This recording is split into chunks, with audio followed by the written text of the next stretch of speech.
अस्सलाम वालेकुम स्टूडेंट्स। आज हम लोग जो है वो manual research project course code 8613 का लेक्चर नंबर 2 के साथ यहाँ मौजूद हैं।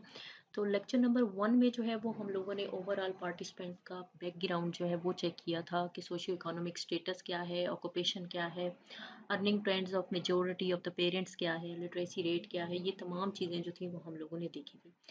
तो ये था क्वेश्चन नंबर 1। इसके बाद हमारा जो नेक्स्ट क्वेश्चन है वो किस हवाले से है वो हम लोग देखते हैं। सबसे पहले आप ये देखें कि नेक्स्ट क्वेश्चन से पहले आपका यहाँ पे थीम है। तो आपने यहाँ पे जो है वो अपना थीम लिख लेना है। अब थीम क्या है आपका, it's up to you. For example अगर वेल बीइंग है, ठीक है, तो यहाँ पे जो है वो आप वेल बीइंग लिखेंगे। जैसे मैं यहाँ पे लिख रही हूँ वेल बीइंग। और नेक्स्ट अगर आपका जो सब थीम है वो अगर सेल्फ रेगुलेशन है फॉर एग्जांपल, तो आपने यहाँ पे वो लिख लेना है। देन आपका जो टॉपिक है वो आप यहाँ पे लिखेंगे। ठीक है, टॉपिक लिखने के बाद आपने नेक्स्ट जो है वो क्या देखना है कि why did you select this specific sub theme. कि आपने ये जो स्पेसिफिक सब थीम है, फॉर एग्जांपल सेल्फ रेगुलेशन है आपका, तो इसको आपने क्यों सिलेक्ट किया है। Then related to your experience problem in your classroom institution.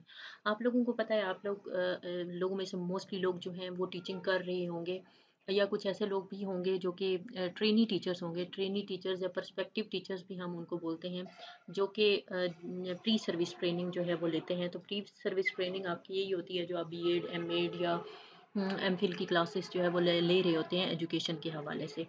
इसके बाद आप देखें तो why did you select this specific sub theme and topic related it with your experiences. अब यहाँ पे एक्सपीरियंसेस आपके क्या होंगे, क्लासरूम में जब आप जाके पढ़ाते हैं स्टूडेंट्स को, और उसके बाद आपके सामने जितने भी प्रॉब्लम्स आते हैं, वो चाहे कॉन्फ्लिक्ट हों, स्टूडेंट्स के आपस में कॉन्फ्लिक्ट्स हों, टीचर और स्टूडेंट के दरमियान जो है वो प्रॉब्लम हो, पेरेंट्स को कोई प्रॉब्लम हो। अब यहाँ पे चूंकि हम लोग सेल्फ रेगुलेशन की बात कर रहे हैं, तो ये स्टूडेंट्स का प्रॉब्लम है कि स्टूडेंट्स जो हैं उनमें क्या ये एबिलिटी मौजूद है, क्या स्टूडेंट्स जो हैं वो इस हवाले से कितना काम करते हैं, अगर उनमें क्रिएटिविटी मौजूद है या नहीं है। ये तमाम चीज़ें जो हैं वो आपने यहाँ पे जो है वो लिखनी है। आपने अब ये यहाँ पे वो तमाम प्रॉब्लम्स लिखने हैं, जैसे कि मैं अभी आप लोगों को दिखा रही हूँ कि आप लोगों ने यहाँ पे जो है, यहाँ पे अगर एविएट्स के हवाले से हम लोग बात करें या राइटिंग स्किल्स के हवाले से, फॉर एग्जांपल अगर स्टूडेंट्स में जो है वो किसी स्किल को इम्प्रूव करवाना है, क्योंकि मोस्टली आप लोगों के जो सब थीम होते हैं वो किसी न किसी स्किल को प्रमोट कर रहे होते हैं स्टूडेंट्स के अंदर। तो यहाँ पे भी इन्हेंस करना है, उनके अंदर कल्टिवेट करना है, तो उनकी राइटिंग स्किल्स को जो है वो इन्हेंस करना है। तो उसके लिए क्या है, यहाँ पे एविएट्स का यूज़ जो है वो बताया जा रहा है इस क्वेश्चन के अंदर। ये जो मैं आप लोगों को सैंपल दिखा रही हूँ यहाँ पे, तो यहाँ पे क्या है, अब इम्प्रूवमेंट के लिए जो है वो ज़ाहिर है grammatical skills, vocabulary, semantics, composition, arrangement और कोहेरेंस स्किल्स जो है इनको जो है यूज़ किया गया है। इन टूल्स को भी यूज़ किया जाता है, लेकिन क्या है, स्टूडेंट्स के अंदर जो है वो क्रिएटिविटी इतनी ज़्यादा मौजूद नहीं है। अब वहाँ पे ये लैंग्वेज स्किल्स जो है स्टूडेंट्स में प्रमोट करने में जो है वो डिफ़िकल्टी आ रही है, जैसे कि आप लोग यहाँ पे देख रहे हैं। यहाँ पे क्रिएटिविटी के हवाले से भी लिखा हुआ है और डिफ़िकल्टी के हवाले से भी, कि इन जो लैंग्वेज, या मोस्टली हम लोग ये देखते हैं कि नेटिव लैंग्वेज जो है उस हवाले से काफ़ी डिफ़िकल्टी आती है स्टूडेंट्स को जो है पढ़ने में, या स्टूडेंट को एक न्यू लैंग्वेज जो है उसको सीखने में। ठीक है, अब यहाँ पे आपने अपने आइडियाज़ लिखने हैं, अपने थॉट्स लिखने हैं कि क्लासरूम में कौन कौन सी प्रॉब्लम्स जो हैं वो आप लोगों को आई। तो ये सारा कुछ क्या होगा, बैकग्राउंड ऑफ द स्टडी के अंदर होगा। उसके बाद आपने ये लिखना है कि किस तरह से जो है वो आप क्रिएटिविटी के थ्रू, थॉट्स के थ्रू, इमेजिनेशंस के थ्रू जो है वो उसको इन्हेंस करवा सकते हैं। ये तमाम स्किल्स जो है वो स्टूडेंट्स के अंदर मौजूद होती हैं। ये तमाम प्रॉब्लम्स ज़रूरी नहीं है कि आप इसी तरह से जो है वो पैराग्राफ की सूरत में लिखें, आप अपने हिसाब से जो है वो बुलेट्स की सूरत में लिख सकते हैं। किसी भी सूरत में जो है वो आप ये लिख सकते हैं।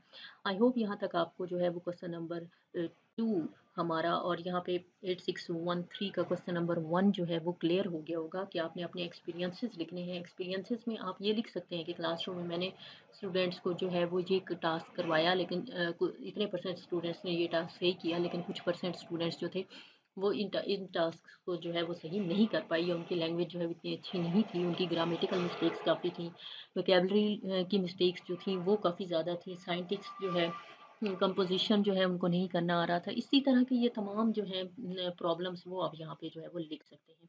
अब उसके बाद क्या है, give the background and rational of the study. अब आपने रैशनल ऑफ द स्टडी क्या देना है, यहाँ पे अगर आप नीचे आएँ तो यहाँ पे लिखा हुआ है कि this study will help the teachers, parents and students to know the underlying causes that hinder high achievement in education. अब यहाँ पे रैशनल ऑफ द स्टडी के अंदर आप क्या लिखेंगे कि स्टूडेंट जो हैं ये स्टडी जो है आपकी ये किन किन के लिए इम्पॉर्टेंट है। फॉर एग्जांपल टीचर के लिए है, पेरेंट्स के लिए, ऑफ कोर्स स्टूडेंट के लिए है। ठीक है, उसके बाद आप ये लिखेंगे कि राइटिंग स्किल की इम्पोर्टेंस क्यों है। ठीक है, ये हेल्पफुल क्यों है। यहाँ पे आपने जो है वो नीड लिखनी है कि नीड जो है वो बेसिकली यहाँ पे राइटिंग स्किल की किस वजह से है। उसके बाद कौन सी चीज़ें हैं जो कि हेल्पफुल हो सकती हैं आपके ख्याल में, जिसके थ्रू जो है हम लोग इजीली स्टूडेंट को जो है वो सिखा सकते हैं। यानी मोस्टली यहाँ पे जो है वो हम लोग प्रॉब्लमेटिक सिचुएशन लिखेंगे और फिर ये लिखेंगे कि ये स्टडी जो है वो कितने स्टूडेंट्स के लिए या किन किन के लिए जो है वो हेल्पफुल है। तो आई होप आप लोगों को जो है वो आज का लेक्चर फ्रूटफुल लगा होगा और आपको बहुत अच्छे से क्लियर हो गया होगा। अगर कोई भी पॉइंट समझ नहीं आया तो आप कमेंट्स में जो है वो मुझे लिख सकते हैं। चलिए, thank you very much, stay bless, अल्लाह हाफिज़।